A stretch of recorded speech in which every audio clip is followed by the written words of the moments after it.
Assalamualaikum dan salam sejahtera. Kali ini kita nak belajar mengenai prinsip Bernoulli. Jadi macam biasa, buku yang kita pakai adalah buku teks. Buku teks fizik tingkatan 5, muka surat 78. Prinsip Bernoulli.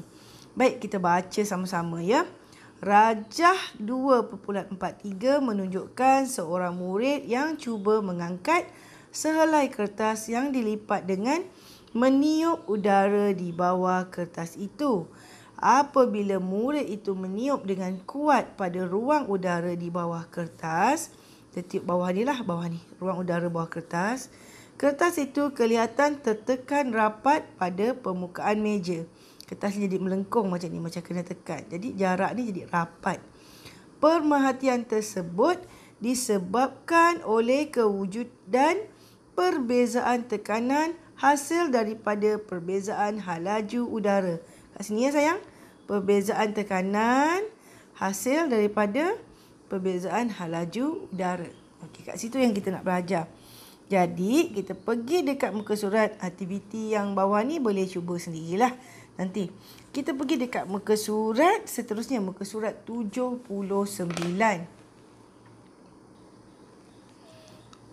Okey, pada muka surat 79 ni kita baca sama-sama. Pemerhatian dalam aktiviti 2.3 disebabkan oleh kesan halaju bendalai terhadap tekanan dalam bendalai. Pengaliran udara dengan halaju yang tinggi, kat sini, udara halaju tinggi menghasilkan satu kawasan yang bertekanan rendah. Jadi dia ada kawasan tekanan rendah berbanding dengan tekanan di sekelilingnya. Tekanan rendah dekat kawasan tu je, tapi yang keliling dia tinggi. Maksudnya kalau udara dekat sini laju, tekanan rendah kat sini. Yang tepi ni tekanan tinggi. Perbezaan tekanan menghasilkan satu daya, dapat satu daya bertindak dari kawasan tekanan tinggi ke kawasan tekanan rendah. Kesan daripada tindakan daya tersebut boleh dilihat melalui pergerakan kertas dan belon seperti yang ditunjukkan dalam rajah 2.45 dan rajah 2.46. Jadi, dia tiup kertas macam ni. Dia tiup kertas. Sekejap cikgu lukis. Ni kertas. Ni kertas. Jadi, dia tiup dekat sini. Dekat sini udara laju. Tinggilah udara laju tinggi. Jadi tekanan dia akan jadi rendah. Sebab dia kata halaju yang tinggi. Udara halaju yang tinggi menghasilkan tekanan rendah. Tekanan yang ni jadi rendah. P ni tekanan ya. Jadi tekanan dekat bawah dia berbanding dengan tekanan sekeliling. Kat sini rendah tapi yang sekeliling dia tinggi. Jadi P yang kat sini tinggi. Sebab tu kertas ni terangkat. Macam tu. Kalau belon ni macam ni pula. Ini pandangan atas. Belon ni macam ni. Daripada atas lah ni. Dekat sini, udara laju. Jadi V dia tinggi. Tekanan dia rendah. Jadi tekanan yang dekat sini tinggi. Sebab tu dia tolak belon ni jadi rapat. Okey, boleh? Baik. Kita pergi muka surat 80. Okey, di muka surat 80 kita tengok yang ni ya. Dalam tiup Venturi, ketinggian arus air di dalam tiup A, B masing-masing menunjukkan tekanan air di X, Y dan Z seperti yang ditunjukkan dalam rajah 2.47. Okey, ni rajah 2.47. Daripada kiri air masuk dan keluar ke sinki. Ni ada 2, 1, 2, 3. Apa? Ini nak kata? Yang terbuka lah. Pipe yang terbuka dekat ujung ni. Dia ada 1, 2, 3 cabang yang ujung. Yang terbuka di ujung. Kemudian yang dekat tengah-tengah pipe ni dia kecil sikit. Kita baca yang ni. Tekanan di X adalah lebih tinggi daripada tekanan di Z. Okey, mana X? X tinggi pada Z. Tekanan X tinggi pada tekanan Z. Kerana air dapat mengalir dari X ke Z. Oleh itu, ketinggian turus air dalam tiub A lebih besar daripada ketinggian turus air dalam tiub C. So, A lebih tinggi daripada C. Nampak kat situ tak lurus pula cikgu buat garisan. Okey, tengok. Boleh lah, sengit juga sebenarnya. Okey. Perbezaan dia. Kita baca yang bawah ni. Oops. Halaju air bergantung kepada luas keratan rentas tiub. Semakin kecil luas keratan rentas tiub, ni kecil, semakin tinggi halaju air. Dari X ke Y, halaju air bertambah. Tekanan air berkurang. Halaju bertambah, tekanan berkurang. Dari Y ke Z, halaju berkurang, tekanan bertambah. Jadi daripada penyataan ni, kita dapat satu kesimpulan bahawa halaju dekat sini tinggi daripada yang ini, tapi yang ni paling laju. Bermaksud halaju dekat Z kurang laju daripada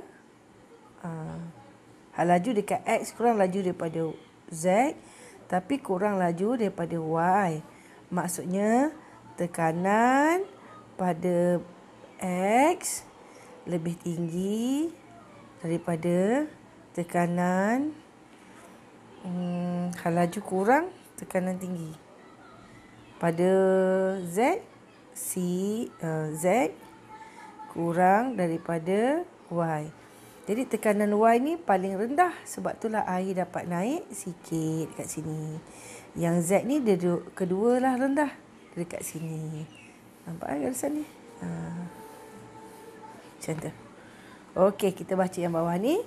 Prinsip Bernoulli menyatakan bahawa apabila halaju pengaliran suatu bendalir bertambah, tekanan dalam bendalir akan berkurang. Jadi keyword dia prinsip Bernoulli mengatakan halaju bertambah, tekanan berkurang. Macam tu okey. Okey. Kita tengok pada tiub Venturi ni. Tiub Venturi ni kadang-kadang kalau ada buku rujukan dia bagi dalam bentuk yang terbalik. Gas. Macam ni keadaan dia. Dia bagi yang macam ni. Tak nampak sangat cikgu lukis. Sekejap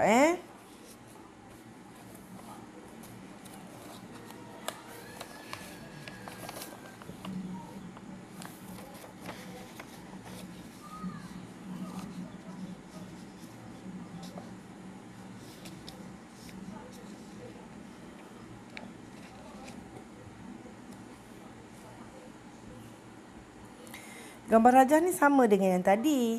Cuma yang tadi air tu mengalir dekat bawah. Tiub Venturi ni duduk bawah. Sekarang gas yang mengalir. Jadi bila gas mengalir sama juga. Dekat sini laju. Tapi dekat sini lagi laju daripada A.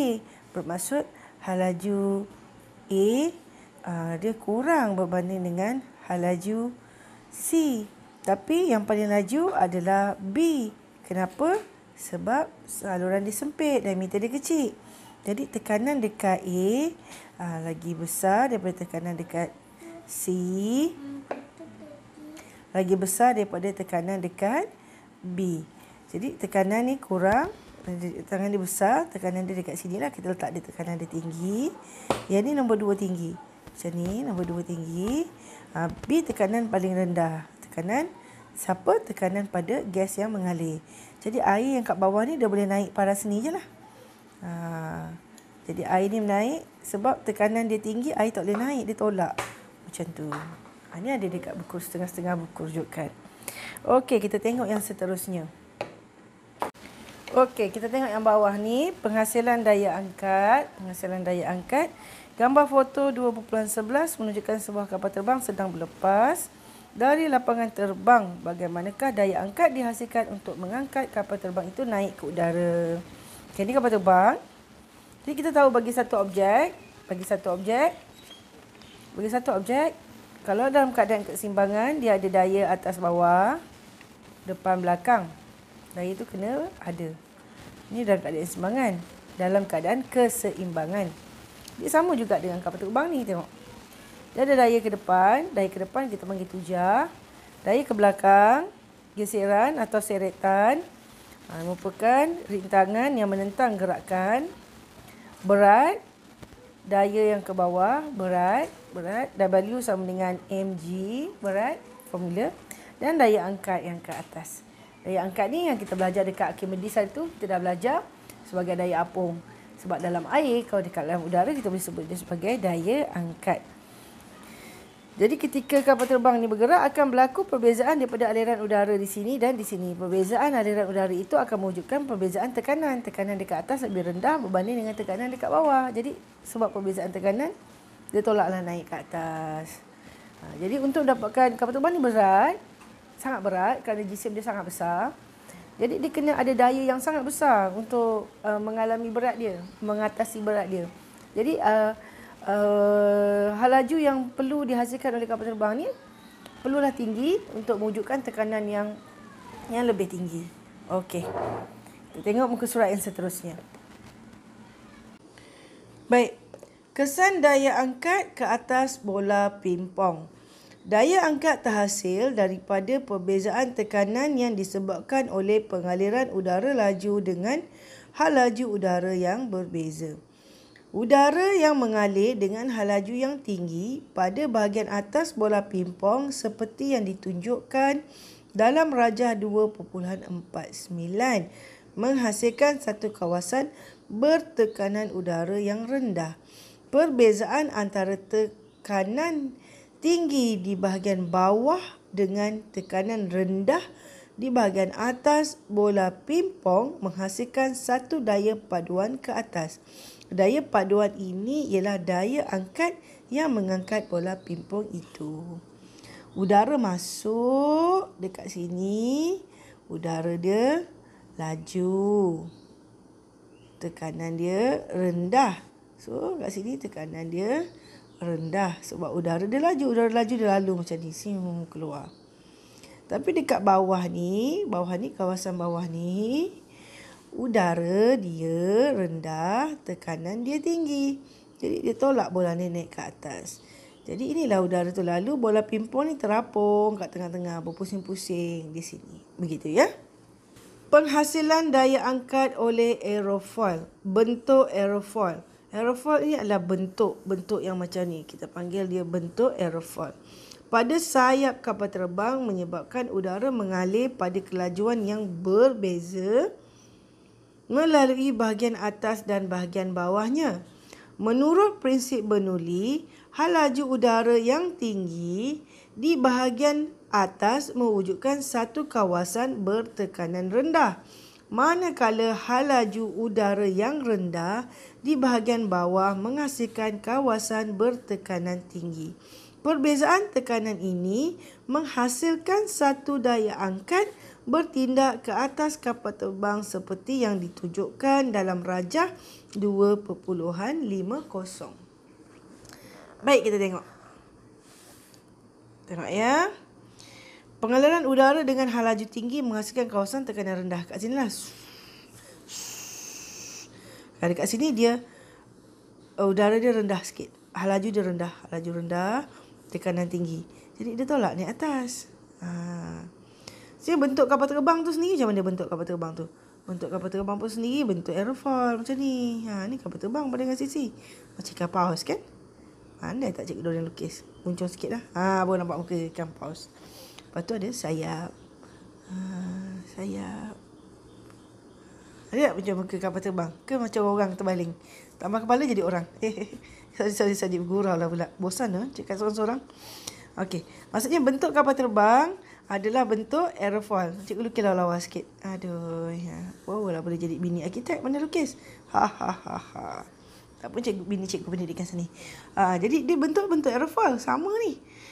Jadi kapal terbang tu kan kat landasan tu kan dia ambil lajak. Dia bukan saja-saja jalan jauh-jauh. Dia memang nak mewujudkan satu aliran udara yang berbeza atas dan bawah. Tu sikit-sikit dia terangkat. Dia terbang lah macam tu. Boleh? Okey, kita baca yang bawah ni. Jumlah daya angkat yang bertindak ke atas kapal terbang juga dipengaruhi oleh sudut serang seperti yang ditunjukkan dalam rajah 2.51. Ni dia. Sudut serang dia panggil sudut ni. Kena attack dengan udara. Coaching. Ingat COD je ada attack. Okey. Apabila aerofoil berada pada sudut serang tertentu, aerofoil mengenakan satu daya pada aliran udara. Menurut hukum gerakan Newton ketiga, jeng jeng jeng. Apa hukum gerakan Newton ketiga? Lupa dah. Satu daya tindak balas akan bertindak pada sayap kapal terbang dan menyumbang daya angkat yang bertindak ke atas kapal terbang. Jadi bila ini ada daya ke sini, akan ada daya ke depan. Jumlah daya ni akan dapat daya angkat naik ke atas. Macam itulah lebih kurang. Tapi kita tak belajar untuk calculation dengan detail. Kita nak belajar mengenai perbezaan hal laju tadi, hal laju udara dan tekanan. Lawa tulisan cikgu kau. Fahamlah kot? Nak belajar pasal perbezaan hal laju udara. Ni hal laju tinggi, hal laju rendah, hal laju tinggi, hal laju rendah. Yang menghasilkan tekanan. Perbezaan tekanan. Secara amnya, taklah ini semata-mata yang mempengaruhi kapal terbang tu boleh terangkat. Sudut ni pun main peranan juga. Okey, kita tengok yang seterusnya. Aplikasi prinsip Bernoulli dalam kehidupan. Yang ni dia bagi contoh campuran gas dan udara dalam penunuh Bunsen. Jadi kita adjust dekat sini, kat muncung yang sempit ni, lubang udara, kita adjust berapa banyak udara nak masuk, gas yang masuk dan bercampur dengan udara. Jadi melakukan pembakaran yang lengkap. Konsep ni, idea ni, pernah dengar istilah ni dalam pemanfaatan gas dalam enjin kereta. Dia pakai konsep ni lah. Tapi dia lagi canggih sikit lah. Macam mana dia sparkkan sikit sahaja minyak. Sikit je minyak. Campur dengan udara. Dan terbakar menghasilkan tenaga yang tinggi untuk menggerakkan kereta. Kereta berat tau. 1,500. Lebih kurang 1,500-1,800 kilo. Berat. Tapi dia pakai minyak macam tu. Dia macam ni juga. Ni daya ke bawah. So, ni bentuk macam mana? Ni bentuk aerofoil dia terbalik. Bentuk aerofoil terbalik. Sebab dia tak nak terangkat. Kalau macam mana nak berlumba kalau dia terangkat? Tapi sebenarnya, daripada streamline, lairan udara, bila udara tu lalu kat sini, sebenarnya dia pakai balik untuk lalukan ke tayar besar. Sebab tu dekat setengah-setengah kereta F1, dekat bahagian tepi sisi ni, antara dua tayar ni, dia ada pula bentuk yang macam ni. Macam tu. Spoiler dia pula macam ni. Betul? Ni semua bentuk aerofoil. Baru terfikir. Okey, yang the rest tu baca sendiri, cari sendiri maklumat. Okey, sampai itu saja. Semoga berjumpa di lain kesempatan. Semoga bermanfaat. Assalamualaikum. Assalamualaikum. Bye.